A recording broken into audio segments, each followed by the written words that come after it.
오늘 본문의 말씀은 너무나도 잘 아는 말씀이죠. 그래도 말씀이지만 이 본문의 말씀을 먼저 설명해 보면 이렇습니다. 본문 배경이 이렇습니다. 예수님께서 성천하셨습니다. 그리고 예수님께서 뭐라고 말씀하시냐면은 약속하신 성령을 기다리라 이렇게 말씀하시고 있습니다. 그리고 사도행전 1장에 보시면은 1장의 그 말씀을 기점으로 기도하는 장면, 성령을 기다리면서 기도하는 장면이 나옵니다. 1장 14절에 특별히 나와 있죠. 그리고 2장, 사도행전 2장으로 넘어가면은 결국 그 성령이 임하는 오순절 성령의 임함을 기록하고 있습니다. 2장 4절에 보시면은 그들이 다 성령 충만함을 받았다 이렇게 말씀하고 있죠. 그리고 그 성령에 임하시면 어떻게 될 것이다 라는 것도 실제로 요엘 선지자의 글을 빌려서 설명을 하고 있습니다. 자녀들은 예언할 것이요 젊은이들은 환상을 보고 또 늙은이들은 꿈을 꿈꾸고 남종과 여종들도 예언할 것이다 라는 이야기를 하고 있죠. 그러면서 기사와 징조가 있을 것이다 이렇게 2장 17절에서 18절까지 기록하고 있습니다. 그 다음 사건이 뭐냐면은 바로 오늘 본문 이 사건입니다. 그리고 베드로와 요한이 유대인이기 때문에 성전에 기도하러 이제 올라가고 있었고, 그 올라가는 도중에 나면서부터 못 걷게 된 한 사람이 성전 미문에 있었습니다. 그리고 그 성전 미문에 있는 안전뱅이, 그러니까 나면서부터 앉아있는 그 사람의 방식, 삶의 방식이 3절에 나오고 있는데 구걸하기 위하여 와 있다 이렇게 말하고 있죠. 그래서 하루의 생활이 어떤 거냐면 그 사람의 매일의 삶의 방식은 구걸하는 것입니다. 특별히 조금 더 확실한 것은 뭐냐면은 이 신약 성경은 헬라어로 이렇게 기록이 되어 있습니다. 헬라어의 문법에 보시면은 문법에 물론 이게 모두 다 과거 시제입니다. 과거로 이렇게 기록되어 있습니다. 과거로 기록되어 있는 이유는 사도행전의 기록은 70년대 이후이고 지금 요 시기는 예수님이 돌아가시고 승천하시고 성령이 임한 얼마 안 되는 시기이기 때문에 AD 29년이나 AD 한 30년 정도의 일입니다. 그러니까 40년 전의 일이죠. 그래서 과거 시제로 기록이 되어 있습니다. 과거의 일을 기록할 때에 헬라어 문법에는 두 가지 과거 시제가 있습니다. 그 과거 시제가 뭐냐면 첫 번째는 부전 과거 시제이고 하나는 미완료 과거 시제입니다. 그럼 어떤 차이가 있냐면은 부전 과거의 시제는 한 번의 동작을 얘기할 때 부전 과거를 얘기하고, 미완료 과거의 시제는 계속적이고 반복적이고 진행적인 행위를 할 때는 그 과거의 그 행위를 표현할 때는 미완료 과거 시제를 씁니다. 그러면은 오늘 본문에 이 구걸하기 위하여 왔다라는 이 장면은 어떤 시제이냐면은 바로 미완료 과거 시제를 쓰고 있습니다. 그러면 지금 이 구걸하는 행위는 어떤 것이냐 하면은 결국 계속적이고 반복적이고 진행적 행위를 하고 있었다는 것입니다. 한마디로 이 사람은 계속해서 이 생활만을 하고 있었다는 거죠. 구걸하는 것. 그렇게 볼 수 있습니다. 그런데 그 사람에게, 그런 생활을 하고 있는 사람에게 지금 베드로와 요한이 뭐라고 그러냐면 우리를 보라 이렇게 얘기를 했습니다. 우리를 보라. 그리고 그들을 보았습니다. 그리고 기대하는 게 있겠죠. 뭘 기대했냐면은 당연히 기대하는 것은 나를 보고 보라고 했으니까 나에게 기대하고 있는 것은 뭐냐면 무엇을 줄 거야. 그래서 만약에 안전뱅이였으니까 돈이나 빵이나 이런 것을 줄 것을 기대하고 있었습니다. 그런데 기대와는 달리 베드로가 뭐라고 말하냐면은 음과 금은 내게 없다. 금과는 내게 없다. 내가 가지고 있는 것이 있는데 그것을 주겠다. 그것은 바로 예수 그리스도의 이름이다 라고 얘기를 한 것이죠. 어떻게 됐을까요? 그리고 일어나 걸었습니다. 7절에 보면 발과 발목에 힘을 얻고 8절에서는 뛰어서서 걸었다 이렇게 말하고 있어요. 그리고 나서 그가 하는 행동은 하나님을 찬송했다 이렇게 말하고 있습니다. 반면에 9절과 10절에는 세상 사람들의 반응이 나옵니다. 그 반응은 뭐였냐면은 많은 사람들이 놀랐다, 이상히 여겼다 이렇게 말하고 끝을 맺습니다. 지금 이 사건의 개요는 이렇습니다. 자, 그러면 과연 그냥 놀라운 사건이네 라고 그것을 말하기 위해서 누가가 기록했을까요? 우리에게 무엇을 말하고 싶은 것일까요? 오늘 보시면 첫 번째 출발점, 이 사건의 첫 번째 출발점은 뭐냐 하면은 기도로 시작되고 있다라는 겁니다. 기도로. 성도님들, 기독교는 어떤 종교입니까? 기독교는 어떤 종교라고 생각하시나요? 중앙일보 종교 담당 차장인 백승호 씨가 인터뷰를 한 기사가 있어요. 누구를 인터뷰를 했냐면은 성북구에 주택 5층 건물에 있는 선원이 있습니다. 절 같은 거죠. 선원이 있는데 그 선원장이 누구냐면 인경스님입니다. 인경스님. 그 인경스님이 명상과 상담 전문가입니다. 상담 심리 전문가인데요. 뭐라고 얘기했냐면은 이제 더 이상 기도형 종교가 먹히지 않는 시대에 도래했다. 다시요. 더 이상 기도형 종교가 먹히지 않는 시대가 도래했다. 그렇게 얘기하면서 거주형 종교, 기도형 종교보다는 명상형 종교로 바뀌어야 된다. 이렇게 얘기했어요. 개인적 명상 형태가 더 그런 형태로 나아가야 된다. 이렇게 얘기를 한 거죠. 물론 그는 불교에서는 그렇게 말할 수 있을 것 같아요. 그런데요, 그렇게 말하면서 뭘 얘기했냐면 기독교의 교회 이야기도 했습니다. 교회 이야기를 하면서 교회도 거주형 종교 형태가 아니냐. 아마도 이거는 교회와 예배당을 잘 구분하지 못한, 그분이 잘 구분하지 못해서 그런 일이 발생했을 거라고 생각합니다. 그러면서 기독교도 명상형 종교 형태로 가야 된다. 이렇게 말을 하고 있는 것이죠. 그런데 저는 감히 말할 수 있습니다. 이분은 기독교의 본질을 전혀 모르고 있는 분이죠. 그런데요, 생각해 봐야 될 것은 있습니다. 뭐냐 하면 교회 스스로도 거주형 종교 형태로 가고 있는 것은 아닌가. 그런 형태로 머물고 있는 것은 아닌가. 그냥 하나의 종교, 더 릴리전이 아니고 릴리전의 형태로, 그냥 하나의 형태의 종교 형태로 머물고 있는 것은 아닌가 생각해 보게 됩니다. 어쨌든 인경 스님은 기독형 종교에서 이제 불교가 벗어나야 된다. 제사도 의식도 이제 그런 시간에 많은 시간을 할애해서는 안 된다라고 얘기를 합니다. 기도에 초점을 맞추고 있지 않는 것이죠. 그런데요, 오늘 본문은 전혀 다른 이야기를 하게 됩니다. 오늘 본문은 무엇을 말하고 있는 것일까요? 특별히 누가가 오늘 본문에 대해서 뭐라고 말하고 싶은 것일까요? 누가의 첫 번째 책에 보시면은 첫 번째 책에 누가복음이 있습니다. 두 번째 책이 사도행전입니다. 누가가 기록했습니다. 그 첫 번째 책을 보시면 그 첫 번째 책에 사가랴가 나옵니다. 세례 요한의 아버지죠.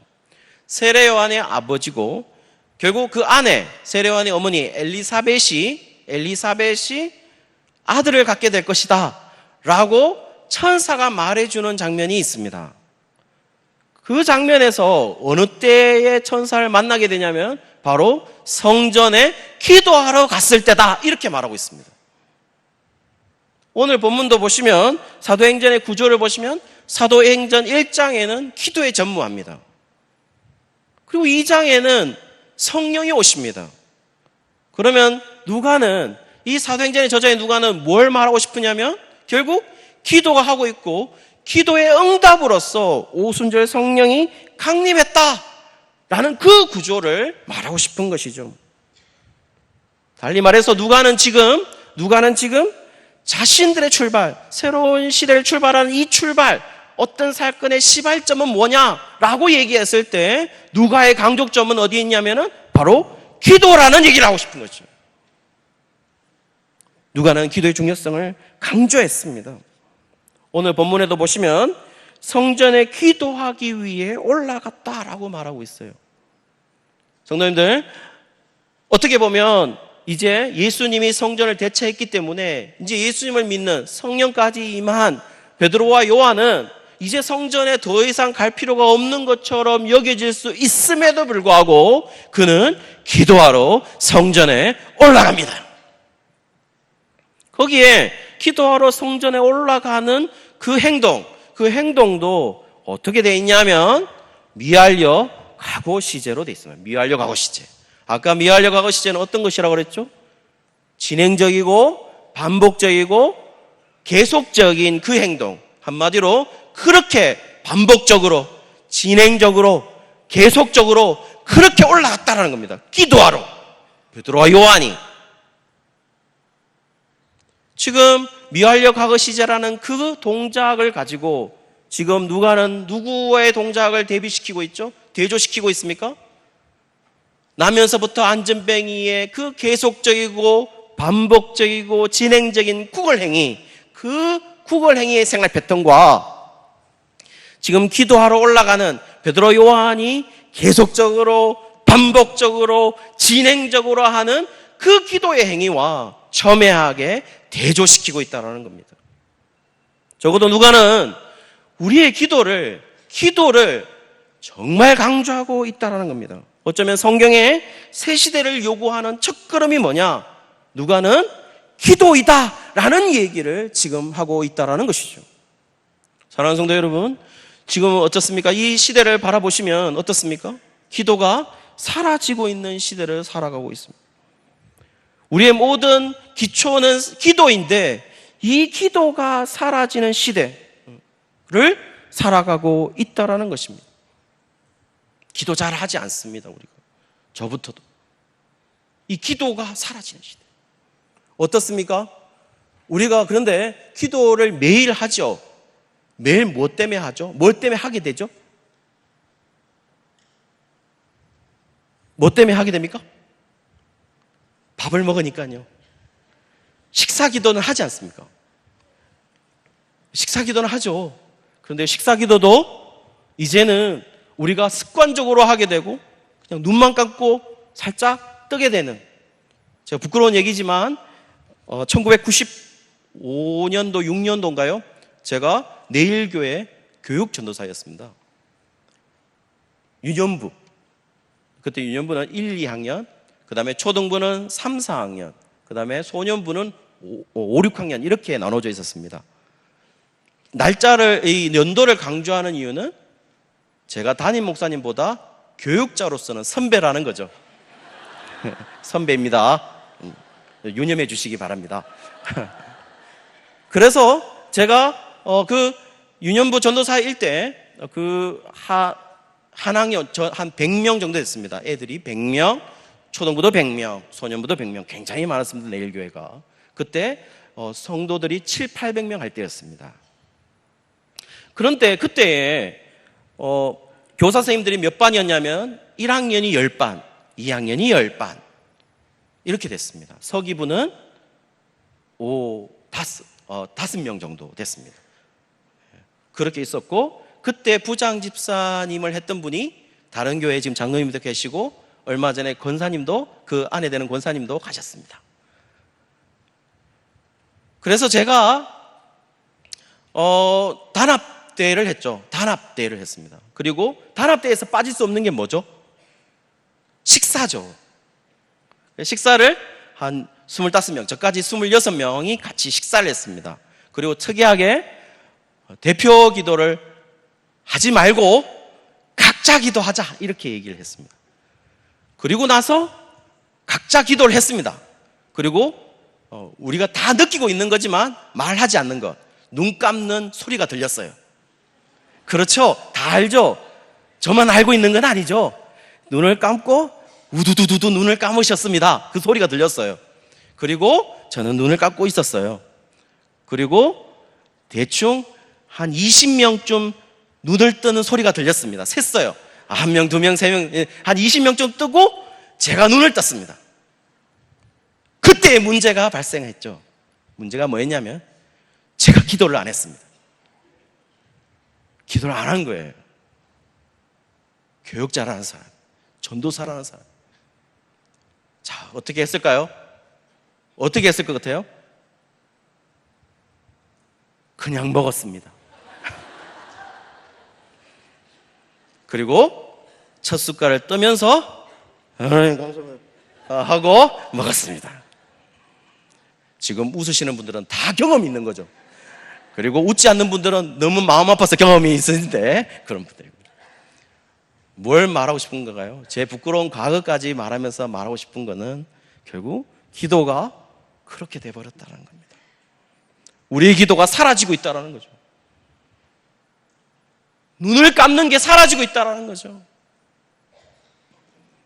성경은 오늘 그게 사라지면 결국 뭐냐면 우리의 삶이 무너진다는 것을 말씀해주고 있습니다. 우리가 만약 회복해야 되는 것이 있다면 가장 먼저 회복해야 되는 것이 뭐냐면 바로 기도인 것입니다. 그 기도의 결과, 기도에 회복된 그 기도의 결과를 볼 차례인데요, 그 기도의 결과로서 일어난 그 결과의 두 부류가 나타납니다. 그 두 부류가 뭐냐면 첫 번째로 나면서 못 걷게 된 한 사람, 그리고 두 번째가 베드로 요한입니다. 먼저 나면서부터 못 걷게 된 그 한 사람을 보도록 하겠습니다. 그 한 사람을 보시면 그 사람, 하나님의 능력이 임하기 전에 그 한 사람의 삶의 패턴, 그 삶의 패턴은 무엇입니까? 방금 전에도 말씀드렸다시피 그 사람의 삶의 패턴은 오로지 한 가지였어요. 구걸하는 삶이었습니다. 성전 미문에 앉아서 매일 반복적으로 계속적으로 진행적으로 그의 삶은 구걸하는 것이었습니다. 누군가 자신을 바라볼 때는 그가 기대하고 있는 것은 오로지 돈과 빵이었습니다. 5절에 무언가 얻을까 생각했다라는 겁니다.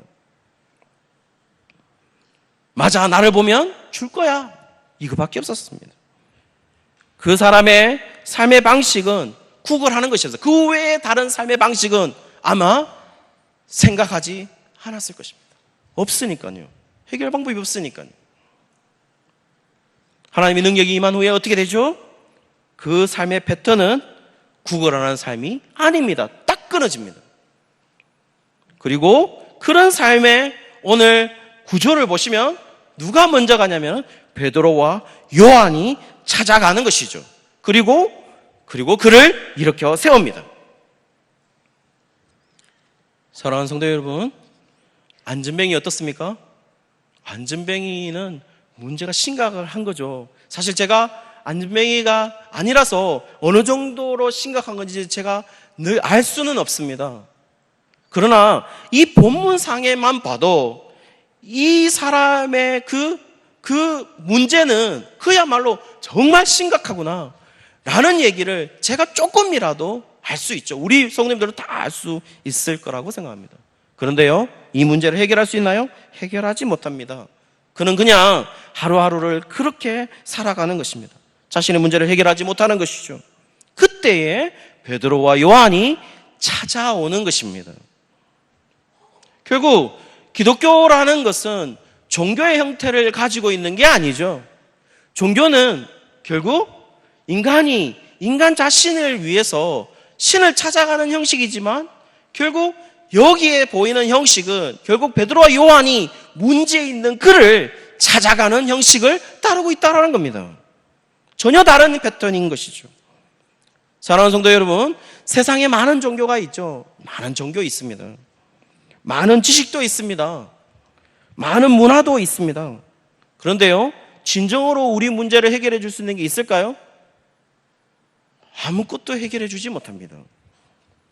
사랑하는 성도님들 어떻습니까? 성도님들은 어떻습니까? 저와 여러분은 어떨까요? 문제가 많죠. 심각합니다. 문제 너무 많습니다. 그런데요, 어느 때에 이 문제를 잊습니까? 문제를 잊을 수 있습니까? 뭔가를 다른 걸 할 때, 이 문제를 말고 다른 걸 할 때 잊을 수 있습니다. 그런데요, 그것을 잊고 나서는, 그것이 끝나고 나면 문제가 사라지나요? 문제가 사라질까요? 문제는 사라지지 않아요. 그 무거운 문제 때문에 우리는 허덕이면서 짓눌려 있습니다. 그게 우리라는 것입니다. 우리는 해결하지 못해요. 세상 사람들 어떻습니까? 그것을 해결하기 위해 무속인을 찾아가기도 하죠. 역술인을 찾아가기도 합니다. 해결될까요? 해결되지 않습니다. 젊은이들은 타로 카드를 보지만 해결될까요? 해결되지 않습니다. 단지 왜 가느냐 하면 내가 듣고 싶은 이야기를 듣고 싶은 거니까. 성도님들, 제가 어릴 적에 저희 어머니와 아버지가 예수님을 믿기 전에는 불교 신자였습니다. 그래서 제가 7살인가 6살 때쯤 있지 싶습니다. 저를 무속인에게 데리고 갔습니다. 어머니가. 그리고 문을 데리고 가서 그 무속인이 얘기한 게 뭐였냐면은 얘만 보고 살아라 했습니다. 자, 이제 보시죠, 저를 보시면 어떻습니까? 이런 기공자가 없죠. 그런 만큼 특별히 귀, 이목구비, 이게 정말 말로 표현할 수 없을 만큼 대단하다고 그렇게 얘기를 했습니다. 그 이후에 우리 집은 무너졌습니다. 그 무속인 만나고 싶어요. 한마디 하고 싶어요. 문제가 해결되나요? 해결되지 않죠. 사실 이 무속인들이 하는 방법은 이 반음 이펙트라는 게 있습니다. 반음 이펙트, 반음 효과라고 있습니다. 반음 효과라는 게 뭐냐면은 결국 일반적인 것을 개인에게 특수화시키는 겁니다. 예를 들어서 이런 겁니다. 우리가 있으면 수능 때가 되면 찾아오면 대부분의 어머니들의 이야기는 수능 때문에 왔구만 알아차립니다. 수시 때문에 오면, 수시 때 어머니 같은 분들이 찾아오면 수시 때문에 왔구만 맞추는 거죠. 아니면 말고. 이런 겁니다. 제가 전도하기 위해서 무당에게 전도하러 가보셨습니까? 저는 무당에게 전도하러 가봤습니다. 청년부 회장하고 무당에게 성경책을 끼고 이렇게 양복을 입고 주일 오후에 갔습니다. 뭐 어떻게 했을까요? 예수쟁이구만. 맞추죠. 양복 입고 성경책을 끌고 있었는데. 그러면 사람들의 심리는 뭐냐면은 어떻게 맞췄지 이렇게 생각된다는 겁니다. 그게 효과라는 겁니다. 그걸 반음 효과라고 합니다. 제가 안경 꼈습니까? 들어가면 눈이 나쁘구만. 그래서 눈이 나쁘죠. 그래 안경 꼈으니까. 그런데 그게 사람들 심리에는 굉장히 맞춘 걸로 들린다는 겁니다. 이걸 가지고 일반화된 것을 개인에게 특수화시키는 것을 반음 효과, 반음 이펙트라 이렇게 얘기하는 거죠. 그거를 무당이 하고 있다는 겁니다. 그런 무당이 과연 우리의 문제를 해결할 수 있을까요? 역술인이 해결할 수 있을까요? 해결 못하죠. 종교 해결할 수 있을까요? 종교와 문화가 보시면은 이렇게 되어 있습니다. 종교와 문화가 저희가 배울 때 사회 책에 종교와 문화가 뭐냐라는 이야기를 했어요. 그 종교와 문화가 사회적 제도이다라고 얘기를 하면서 인간의 삶을 윤택하게 해주는 효과가 있다 이렇게 말하고 있어요. 기독교도 똑같이 되어가고 있는 것이죠. 어떻습니까? 우리의 삶을 이렇게 해결해 줍니까? 윤택하게 해주는가요? 종교가? 어쩌면 지금 기도형 종교가 더 이상 될 수 없는 이유도 기독교를 종교로 보고 있는 겁니다. 그런데요, 성도님들, 말씀드리지만 기독교는 종교가 아닙니다. 종교가 아닙니다. 이런 것들이 답을 주는 게 아니죠. 답을 주지 않습니다. 이런 것들은 일시적인 시간이 있다는 겁니다. 일시적 시간만 끝나면 여전히 그 문제가 살아서 움직이고 있다는 겁니다. 권력처럼. 그리고 그 문제에 우리는 허덕일 수밖에 없다는 거예요. 그 문제에 우리는 짓눌릴 수밖에 없다는 것입니다. 답을 주지 못합니다. 그냥 그 문제를 듣고 있을 때 그 문제에 다른 곳에 빠져 있으면 시원함만 느낄 뿐 문제는 해결되지 않습니다. 그런데 오늘 본문에 그 문제를 해결하는 한 부류 베드로와 요한이 나타나게 되는 것이죠. 그리고 그 문제를 해결하는 첫걸음이 무엇이냐라는 것도 정확하게 보여주고 있습니다.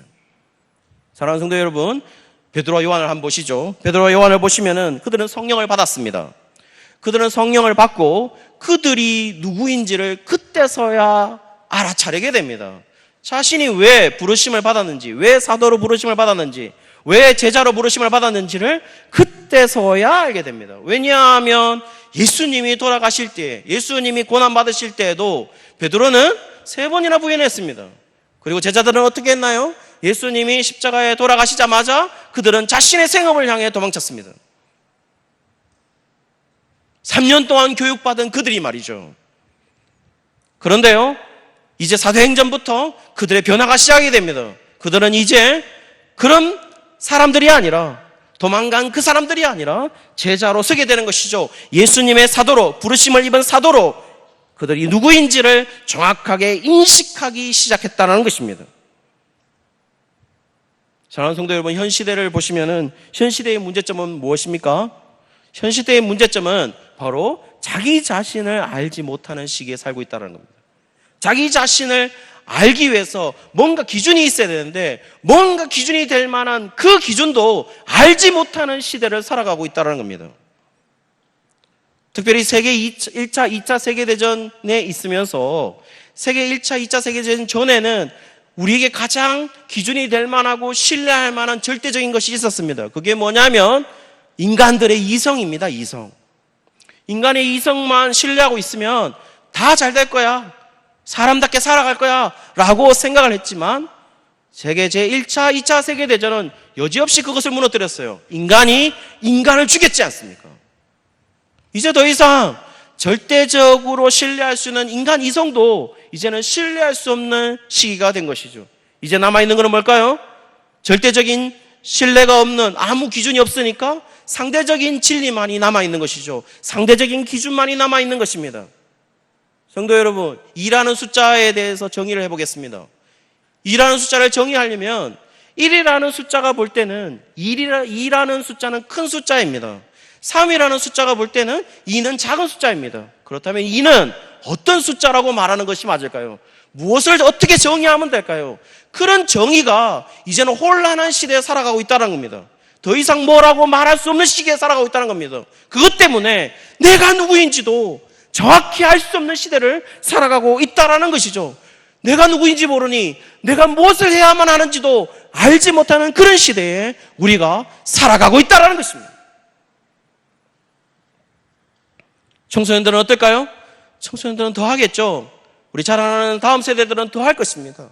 10년, 20년 후에 세상에 진짜 나가 있을 때는 그 시대는 어떤 시대가 될까요? 지금보다 훨씬 더 힘든 시대, 혼란한 시대를 맛보겠죠. 그들은 자기 기준을 찾지 못한다면 그야말로 죽음과 같은 시대를 살아갈 수밖에 없다라는 것입니다. 사랑하는 성도 여러분, 우리 어른들은 어떨까요? 어른들도 한치 앞을 알 수 없는 시대를 살아가고 있지는 않습니까? 그 어떤 것도 보장받을 수 없는, 그 미래가 보장받지 않은 그런 시대를 살아가고 있지는 않습니까? 어쩌면 그런 시대를 살아가고 있기 때문에 어떤 의미도, 어떤 가치도 발견할 수 없는 그런 시대를 우리가 살아가고 있다는 것이에요. 그런데 오늘 본문은 얘기합니다. 삶이 어떻게 해야 되는지, 그 의미를, 어떤 의미를 가지고 살아가야 되는지를 답을 주며 살아가는 그 사람, 두 사람이 나타납니다. 그 사람이 바로 베드로와 요한이었던 것입니다. 그들의 시작은 어땠습니까? 사도행전 1장에 기도로 시작을 했어요. 그리고 그들의 응답은요, 성령의 응답을 받았습니다. 그리고 그들은 그들의 사역을 시작하게 돼요. 그리고 그들은 누구인지를 알게 되냐면, 내가 사도로 부르심을 받았구나, 내가 사도이구나. 그런 과정 속에 첫 번째로 일어나는 사건이 뭐였냐면 바로 기적을 일으키는 것이었습니다. 기적이 일어났습니다. 기적이.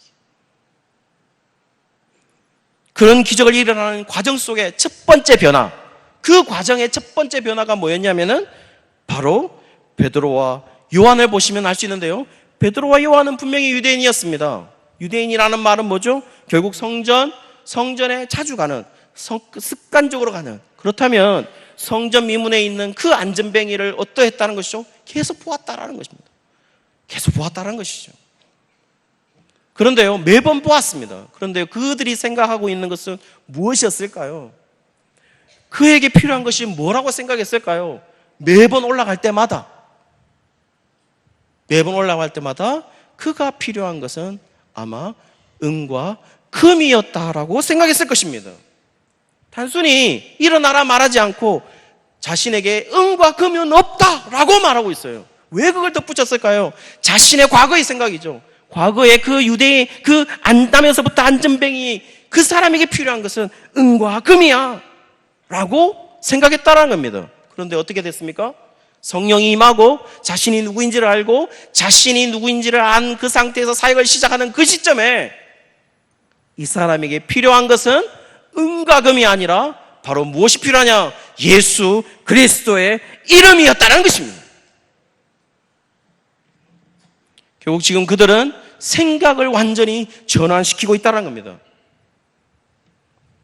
하나님의 부르심을 받은 사람들, 자기의 정체성을 인지하고 있는 사람들, 그 사람들의 첫 번째의 변화는 뭐냐면 결국 자신의 생각을 바꾸는 것입니다. 자신의 생각에 맞추면 안 됩니다. 여기서 보시면 본문에 보십시오. 나면서부터 남전뱅이 보십시오. 안전뱅이가 그들이 다가왔을 때, 그들이 다가오니까 당연히 그가 생각하는 게 뭐였을까요? 그가 생각하는 것은 5절에 보시면 무엇을 얻을까였습니다. 그래, 음과 금은 주겠지, 돈을 주겠지, 빵을 주겠지 라고 생각했을 것입니다. 구걸하는 목적이 그거였으니까요. 베드로 요한은요, 성령이 임하기 전에는 그를 보았을 때 그들에게 필요한 것은 은과 금이라고 생각했습니다. 모두 어떤 생각입니까? 인간적인 생각들이죠. 전혀 하나님의 생각과 맞지 않습니다. 사랑하는 성도 여러분, 우리가 하나님의 자녀라면, 저와 여러분이 하나님의 자녀라면 우리는 우리의 생각대로 움직여서는 안 되는 것입니다. 만약에 우리의 생각대로 움직이고 있다면 우리는 실패할 수밖에 없습니다. 하나님의 생각대로 가야만 하는 것이죠. 그리고 그 첫걸음이 뭐냐라고 물으신다면 오늘 본문이 얘기해 주는 것은 결국 우리가 가지고 있는 생각을 버리는 것입니다. 우리가 가지고 있는 생각을 제하는 것입니다. 만약 그렇게 하지 못한다면 많은 사람들은 실패하는 것입니다. 사랑하는 성도 여러분, 자녀들이 있죠? 자녀들이 있으면 자녀들 보면서 꿈을 꿉니다. 어떻습니까? 죄송합니다. 그 꿈 버려야 합니다. 부모만 버려야 되는 게 아닙니다. 뭐냐 하면 자녀들도 제가 청소년 집회나 이런 데 가면 비전을 심고 이런 이야기를 많이 합니다. 비전. 그런데요, 그 비전의 이야기를 들어보면 세상 사람들이 성공하는 이야기들과 너무 흡사합니다. 그런데 교회는요, 지금 여기에 앉아있는 대부분의 사람들은 흔히 말하는, 죄송합니다, 세상에서 말하는 정말 성공한 그런 사람들은 여기에 몇 프로에, 단 1%, 2%에 지나지 않습니다. 그냥 우리는 이런 식으로 일상적으로 그냥 살아가고 있는 사람들입니다. 그러면 우리는 비전이 없는 사람들인가요? 우리들은 하나님의 영광을 돌리지 않는 사람들인가요? 그렇지 않습니다. 저와 여러분은 하나님의 영광을 누구보다도 돌리면서 살아가고 있는 사람들입니다. 우리 아이들에게 그런 꿈을 심어줘서는 안 되는 거죠. 하나님이 주시는 그 꿈을 꾸게 해야죠. 그 꿈을 꾸는데 첫걸음은 뭘까요? 바로 인간들이 꾸는 꿈, 그거를 버리는 것입니다. 인본주의적인 것입니다. 인간적인 것입니다. 사단의 발상입니다.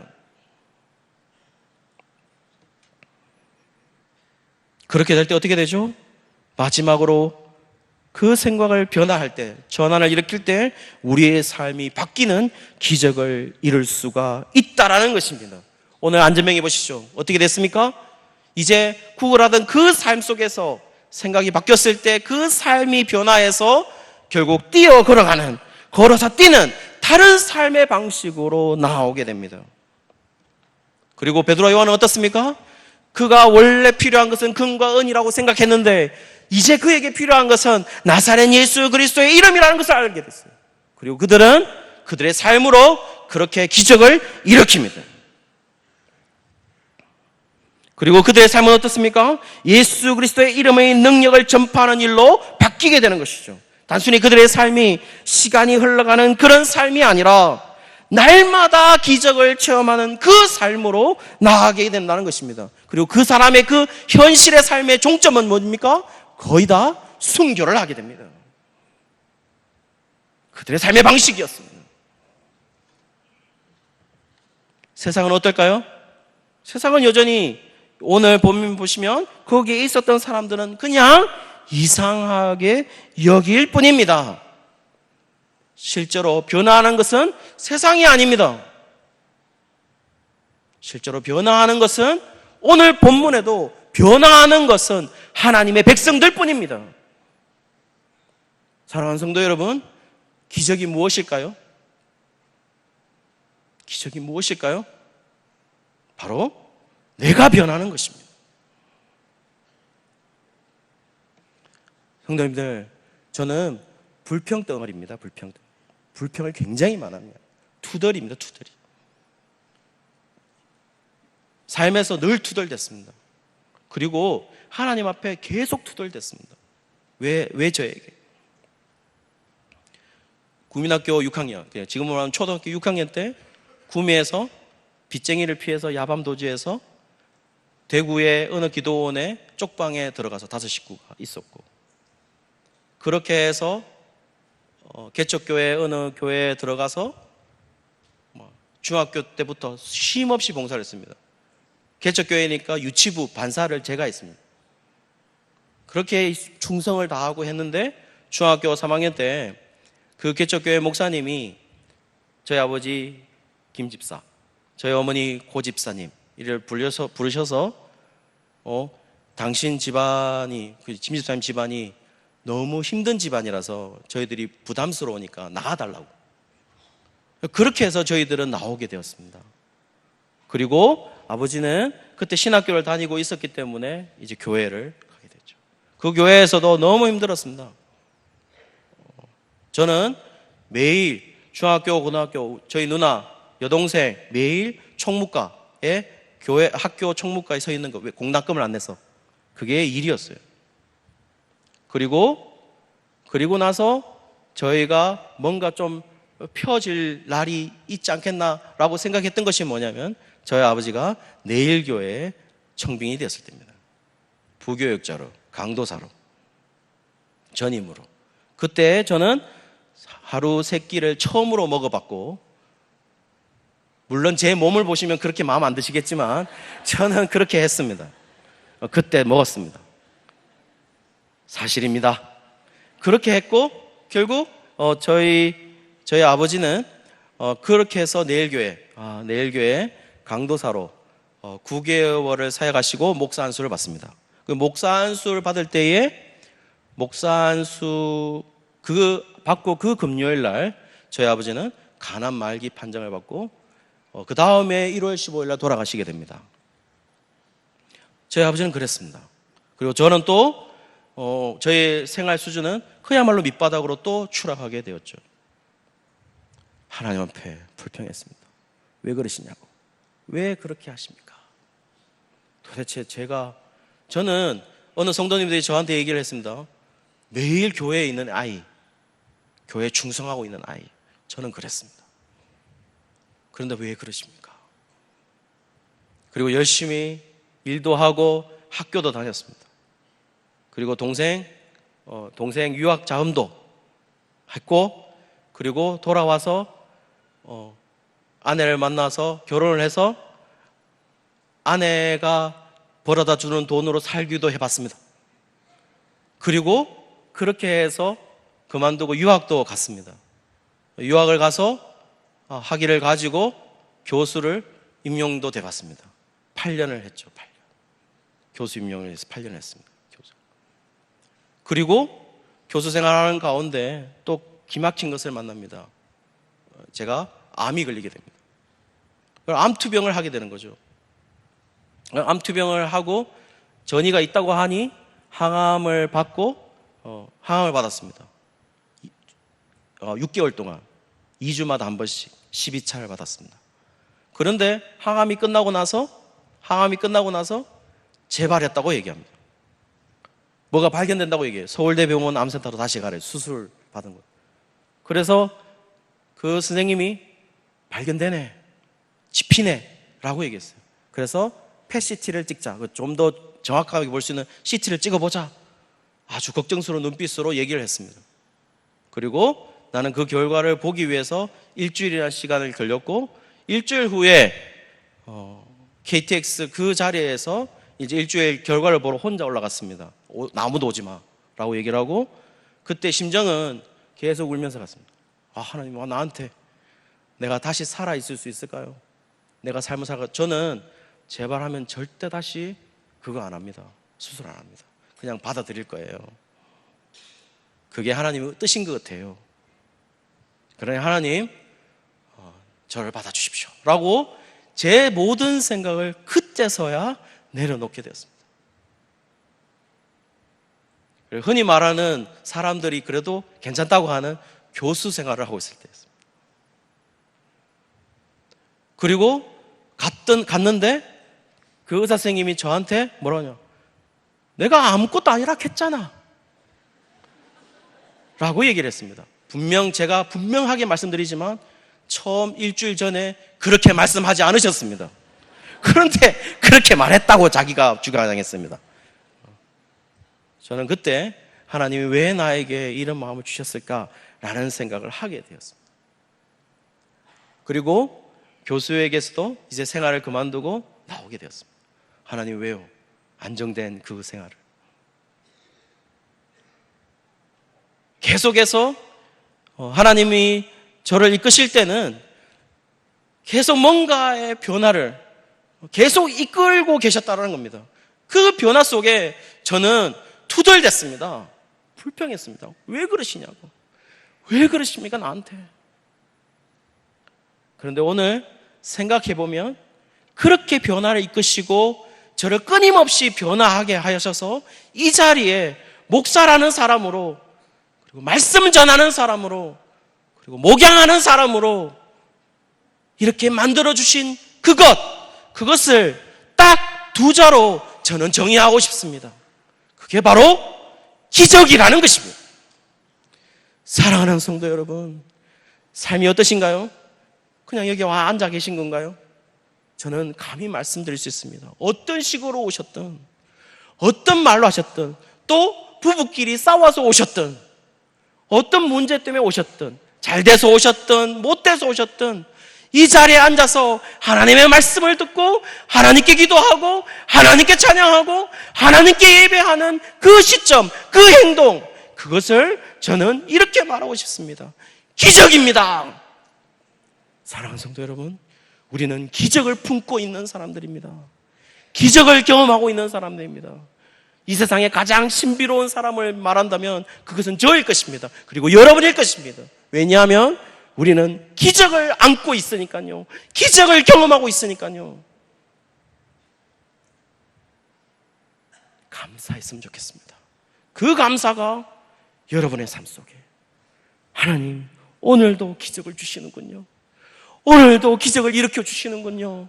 라고 감사할 수 있는 우리 모든 성도님들 되시기를 주의 이름으로 축원합니다.